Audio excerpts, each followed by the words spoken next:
नया नया औरत आइल बिया अपना राजा जी से कहता हर की चूके चोरी के हरे झाकल छोड़ा दे, हर की झाकल छोड़ा दे, हर नर नर नर नानी कि ये हो भातार सब तीन लगे दैबा आज ये हो भातार सब तीन लगे दैबा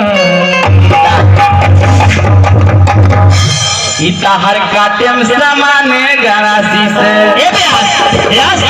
भैया